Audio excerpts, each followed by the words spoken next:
સર્વેભ્યઃ જય Shri Krishna. Shri Saraswati group of education વતી online video લેક્ચરની અંદર હું જગદીશ દવે ફરીથી એક વખત આપ સર્વે વિદ્યાર્થી મિત્રોનું હાર્દિક સ્વાગત કરું છું.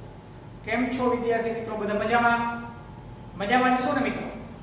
તો જોઈએ મિત્રો, આપણે આજના દિવસે સંસ્કૃત સ્ટાન્ડર્ડ 10 એટલે કે કક્ષા 10 ચેપ્ટર નંબર 2 જેનું નામ છે મિત્રો યદ ભવિષ્યો વિનશ્યતિ, એટલે કે યદ ભવિષ્ય વિનાશ પામે છે.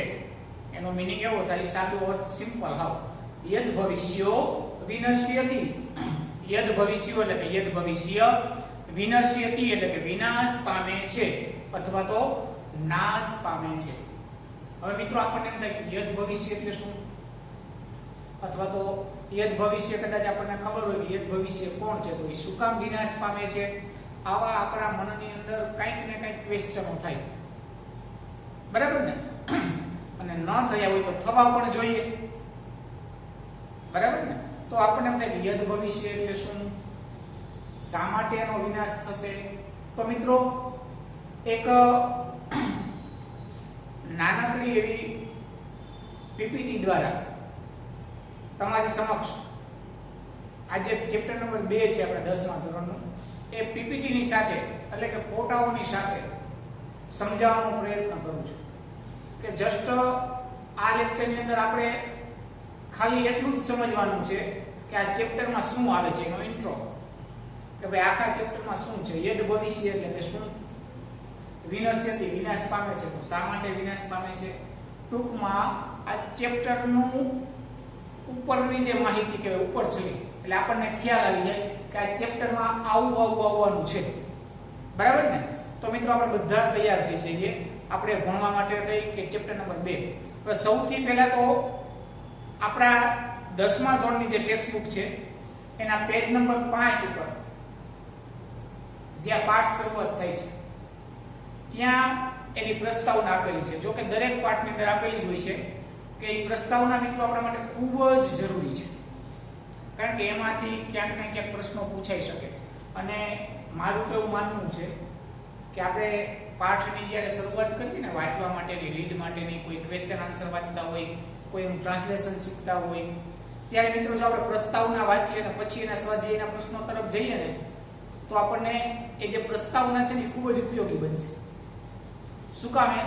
તો કે એની અંદર જે પેરેગ્રાફ આપેલા હોય ને મિત્રો ગુજરાતીમાં, એની અંદર 80% કહું ને 80% આખા પાઠના લગભગ ક્વેશ્ચનના આન્સર એમ આવી જતા હોય છે. તો આપણા માટે ખૂબ જ જરૂરી છે. તો એ પ્રસ્તાવના જોઈએ આપણે મિત્રો કે સંસ્કૃતની અંદર પંચતંત્ર અને હિતોપદેશ એ બે પ્રાણી કથાના પ્રસિદ્ધ ગ્રંથો છે. તેમાં પ્રાણીઓના પાત્રો તરીકે લઈને મનુષ્યને જીવનમાં ઉપયોગી, ડહાપણનો ખૂબ સરળ અને સહજ રીતે બોધ આપવામાં આવ્યો છે. બાળકથી માંડીને વૃદ્ધ સુધીના સૌ કોઈને વાતો સાંભળવી તો ગમે જ છે. રસની અનુભૂતિ થતી હોવાથી વાર્તાઓને ગૂંથવામાં આવેલા બોધનો સહેજ પણ ભાર લાગતો નથી. તો મિત્રો અહીંયા શરૂઆત ક્યાંથી થઈ? તો કે સંસ્કૃતના 2 એવા ગ્રંથો છે.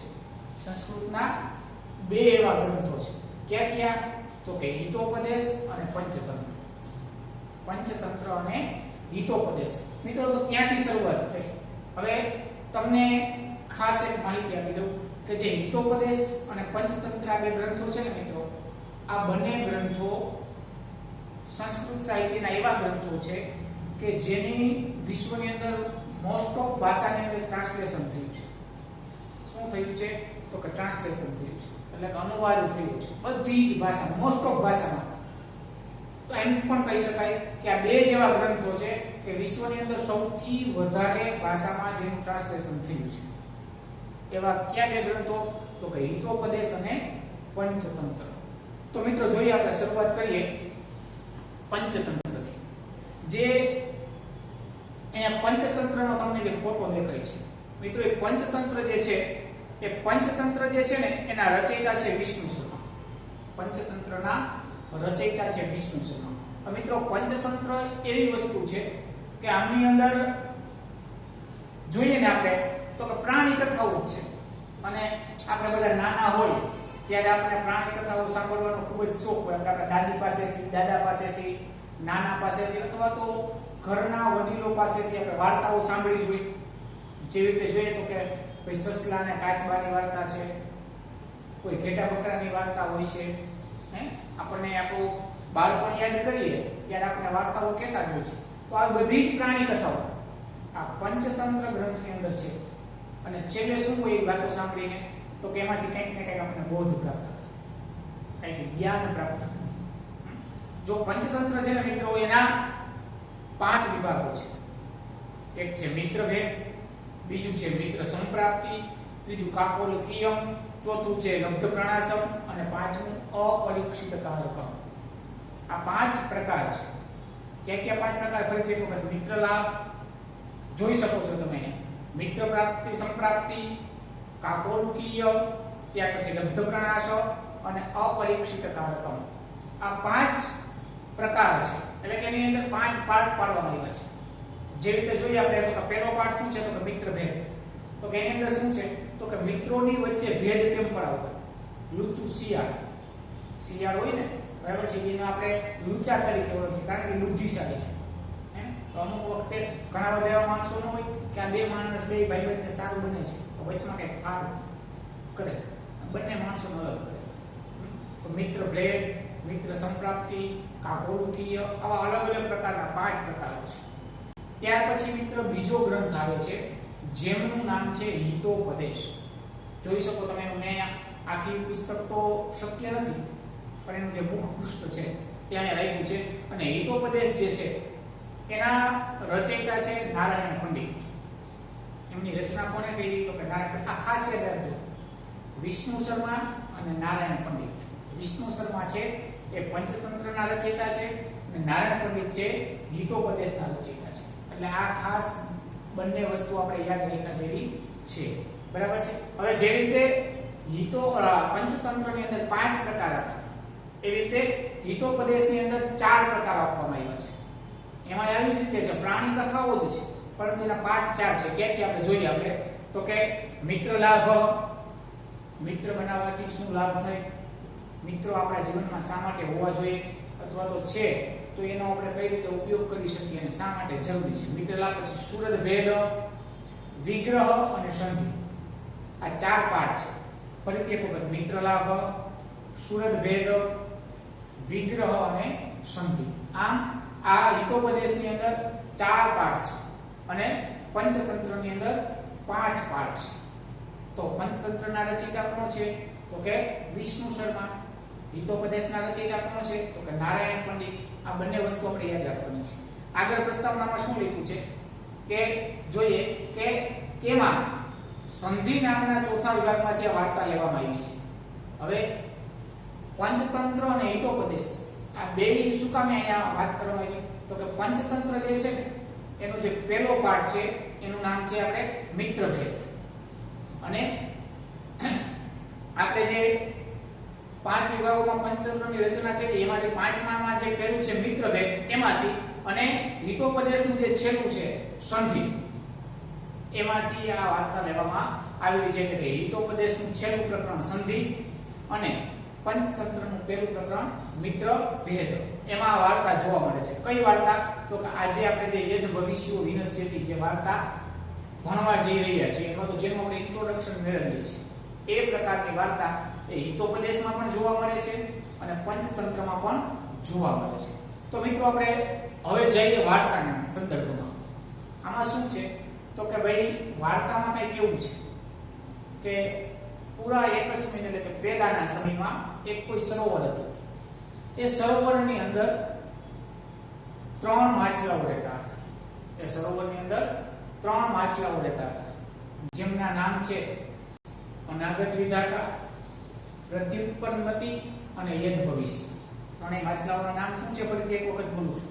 કોઈ એક સરોવર હતું, સરોવરમાં 3 માછલાઓ રહેતા જેના નામ હતા અનાગત વિધાતા, પ્રત્યુત્પન્નમતિ અને યદ ભવિષ્ય. તો આ કોની વાર્તા છે તો કે આપણને ખબર પડી કે માછલાની. તો યદ ભવિષ્ય કોણ છે તો કે માછલો છે, એનો નાશ થાય છે. તો શું કામ થાય છે એ જ સ્ટોરી આ પાઠની અંદર છે. તો 3 માછલા છે, અનાગત વિધાતા, પ્રત્યુત્પન્નમતિ અને યદ ભવિષ્ય. એકદમ સુખપૂર્વક એની અંદર રહેતા હોય છે, ઘણા બધા વર્ષોથી રહેતા હોય છે.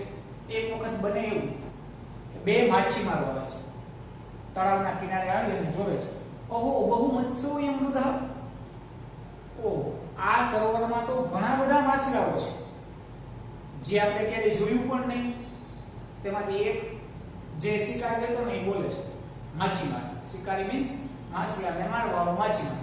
એ બોલે છે, આજે તો જમવાની વ્યવસ્થા થઈ ગઈ છે ભાઈ, આજે આપણે કઈ કરવું છે નહીં.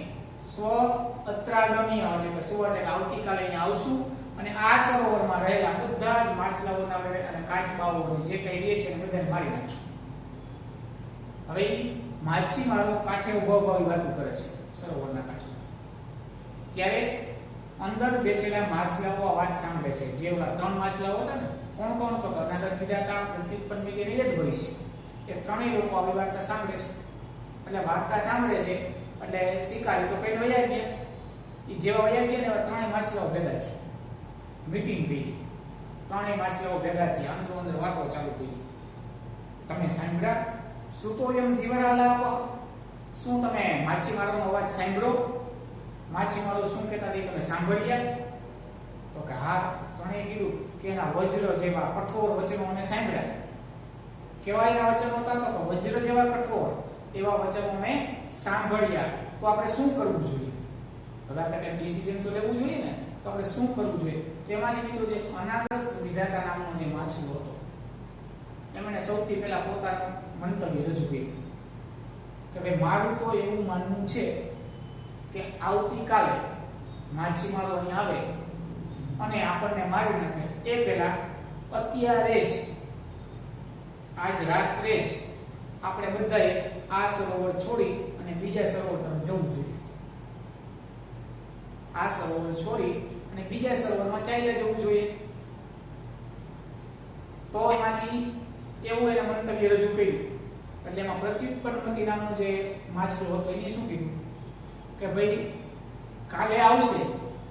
પછી એનો અર્થ આવ્યો ને કે પ્રત્યુત્પન્નમતિ બોલે કે કાલે આવશે માછીમારો. એનો કોઈ પ્રમાણ તો છે નહીં, ઠોસ સબૂત તો છે નહીં. એ વાતો કરીને ગયા છે કે અમે કાલે આવશું, પણ કદાચ ન પણ આવે, કોઈ પ્રમાણ તો છે નહીં. એટલે પ્રમાણ ન હોવાથી મારે ક્યાંય જવું છે નહીં. કદાચ આવે અને ન પણ આવે, પ્રમાણ તો છે નહીં, કદાચ ન પણ આવે, તો મારે આ તળાવ છોડવું છે નહીં, હું તો અહીંયા જ રહીશ. ત્યારે ત્રીજો જે માછલો હતો યદ ભવિષ્ય, એ બોલે છે કે ભાઈ ખાલી કોકની ખોટી વાતો સાંભળીને આવું આપણે ડિસિઝન લેવું ન જોઈએ, ખોટી ચિંતા કરવી ન જોઈએ. યદ ભવિષ્ય તો એ શું કહે છે કે કદાચ માની લ્યો કે આપણે આ સરોવર છોડી અને બીજા સરોવરમાં જશું, જો આપણું મૃત્યુ લખેલું જશે, આપણું મૃત્યુ જો લખેલું જશે તો ત્યાં જશું તોય મરી જવાના. તો એના કરતા તો આ આપણા બાપ દાદા વખતનો સરોવર છે, આપણે અહીંયા જ રહીએ, આપણે અહીંયા જ રહીએ અને આપણે ક્યાંય જવું છે નહીં, આપણે અહીંયા જ રહેવું છે અને આપણે ક્યાંય જવું છે નહીં. જે થાય એ થાય, જે થવું એ થાય, ન થાય કઈ નહીં. અને એક શ્લોક કે યદભાવ, જે થવાનું છે એ થવાનું જ છે, જે નથી થવાનું એ નથી થવાનું. એટલે ખોટી ચિંતા કરી અને આપણા મગજને ટેન્શન લેવાથી ભલે જે થવું હોય એ થાય. ત્રણેયના ડિસિઝન કમ્પ્લીટ થઈ ગયા. અનાગત વિધાતાએ શું કીધું? ચાલ્યું જવું જોઈએ. પ્રત્યુત્પન્નમિતિએ કીધું હતું કે ભાઈ કઈ પ્રમાણ છે નહીં. અને આને સાચો મનુષ્ય એ જ કહેવાય કે જ્યારે વિકટ પરિસ્થિતિ આવે ત્યારે એમાંથી કઈક ઉપાય શોધી. એટલે એ પણ એનું થયું. અને એ જ ભવિષ્ય શું કીધું? મરવાના છે તો ગમે ત્યાં જાવ તો મરશું. અને આપણા બાપ દાદાનું સરોવર છે તો આપણે છોડવું જોઈએ નહીં. ત્રણેયના ડિસિઝન થયા. પછી અનાગત વિધાતા નામનો માછલો હતો, એને શું કહ્યું? તો કે પરિવારેણ સહ નિષ્ક્રાંત, એ રાત્રે જ પરિવારને સાથે લઈ અને તળાવ છોડી અને બીજા સરોવરમાં જતો રહ્યો. એના જે સંતાનો, ઘરના જે સભ્યો હતા એને લઈ અને બીજા સરોવરમાં ચાલ્યો. પછી વૈધા કોણ? તો કે પ્રત્યુત્પન્નમિતિ અને યદ ભવિષ્ય, આ નામના બે માછલા હોય એ ત્યાં જ રોકાણા. બન્યું એવું, બીજા દિવસે સવારમાં ખરેખર માછીમારો આવ્યા. ત્યાં વાત કરી ગયા અને આવ્યા. આવીને શું કર્યું? તો કે જાલમ ખીટવા, તળાવની અંદર માછલા પકડવાની જાળ હોય ને એ પાછી બિછાઈ અને એની અંદર માછલાઓ કાચબાઓ કેટલા બધા પકડાય છે. એમાં યદ ભવિષ્ય અને પ્રત્યુત્પન્નમિતિ પણ હતા. તો એ બંને પણ બંધાઈ ગયા, ફસાઈ ગયા. હવે યદ ભવિષ્ય શું કીધું? મરવાના હશે તો ગમે ત્યાં જશું, મરી જશું. પણ પ્રત્યુત્પન્નમિતિએ શું કીધું? તો કે જ્યારે સંકટ આવે ત્યારે એમાંથી કંઈક એનો ઉપાય ગોતી લે, એને જ બુદ્ધિમાન પુરુષ કહેવાય. એટલે પ્રત્યુત્પન્નમિતિએ શું કર્યું? તો કે ઝાડમાં ફસાવો ને એટલે પોતે મૃત મરેલો છે એવો દેખાવ કર્યો, ઢોંગ કર્યો, એમને પડ્યો રહ્યો. એટલે માછીમારે ઝાડ કાઢી તો એમ થયું કે આ માછલો તો મરી ગયેલો છે. એટલે એને દૂર લઈ અને દૂર ફેંકો એટલે એને શું કર્યું? પોતાના શરીરનું જેટલું જોર હતું એ બધું લગાડી અને ગંભીરે નીરે પ્રવિષ્ટ, ઊંડા જળમાં વયો ગયો, જ્યાં માછીમારોની જાળ પાછી પહોંચી શકે નહીં. અંદર વયો ગયો, બચી ગયો. ત્યાર પછી યદ ભવિષ્ય વિદ્વાને શું કહ્યું? તો કે યદ ભવિષ્યને વ્યાપાદયા, એટલે કે યદ ભવિષ્યને મારી નાખ્યો, નાશ કરી નાખ્યો. યદ ભવિષ્ય મરી ગયો. તો આ પાઠમાંથી મિત્રો આપણને શું બોધ મળે છે? 3 માછલા છે: અનાગત વિધાતા, પ્રત્યુત્પન્નમિતિ અને યદ ભવિષ્ય. તો મિત્રો આ પાઠમાંથી આપણને બોધ એવો મળ્યો, અનાગત વિધાતા એટલે કે એની સંધિ એવી થાય કે ન આગતા ઇતિ અનાગતા, જે આવ્યું નથી, ભવિષ્યમાં જે થનાર છે એની ચિંતા કરનાર હંમેશા સુખી થઈ છે. છેલ્લો શ્લોક કે જે આવ્યું નથી એની ચિંતા કરનારો, એટલે એની ચિંતા કરવી જોઈએ. આપણે એક્ઝામ આવી નથી, વાર છે, તો વર્ષ દિવસની વાર્ષિક એક્ઝામની વાર છે, છતાં પણ આપણે આજથી જ મહેનત કરવી જોઈએ. તો જ આવશે ત્યારે આનંદ હશે ને. કઈ વાંચશું જ નહીં તો શું થશે? પરીક્ષા કઈ નહીં આવડે તો દુઃખી થવું જોશે. એટલે અનાગત વિધાતાની જેમ આપણે આગળનો પ્લાનિંગ કરવો જોઈએ. બીજું તો કે પ્રત્યુત્પન્નમિતિ, અમુક કારણોસર કદાચ આપણે પ્લાનિંગ ન કરી શક્યા તો આપણી તીવ્ર બુદ્ધિ પ્રતિ ઉત્પન્ને મતિ યસ્યાસા, પ્રતિ ઉત્પન્ને મતિ એટલે કે જ્યારે વિકટ પરિસ્થિતિ આવે, સંકટ સમય આવે ત્યારે જેની બુદ્ધિ તીવ્રતાથી કામ કરે છે. જાળમાં પકડી લીધો માછીમારે, પ્રત્યુત્તર શું કર્યું? તો કે પોતે મરેલો છે એવો દેખાવ કર્યો, માછીમાર જેમ મરી ગયો, દૂર ફેંકો તો કૂદીને સીધો બચી ગયો. એટલે કે એવી બુદ્ધિ હોવી જોઈએ, આપણી તીવ્ર બુદ્ધિ હોવી જોઈએ. અને જો યદ ભવિષ્ય જેવું હશે, જે થવાનું છે એ થવાનું જ છે. પરીક્ષા આવવાની જ છે, તો ભલે ના આવે તો એ તો આવી જ જવાની છે ને. આપણે કઈ સમય કોઈ દિવસ કોઈની રાહ જોતો નથી. અને જે થવાનું છે ભલે થાય એવું વિચારીને જે જીવે છે એવા જે માણસો છે એનો પણ યદ ભવિષ્યની જેમ નાશ થાય છે. તો આઈ હોપ, મને એવું લાગે છે મિત્રો કે તમને આ સ્ટોરી દ્વારા આ પાઠમાં કોની વાત છે અને શું કામ યદ ભવિષ્યનો નાશ થાય છે એ તમને સમજાઈ ગયું છે. હવે આપણે વ્યવસ્થિત ખૂબ જ એક એક શબ્દ એનું ટ્રાન્સલેશન કરી અને આપણે વિડિયો લેક્ચર દ્વારા સમજશું. ચાલો, સર્વેભ્ય જય શ્રી કૃષ્ણ, જયતુ સંસ્કૃતમ.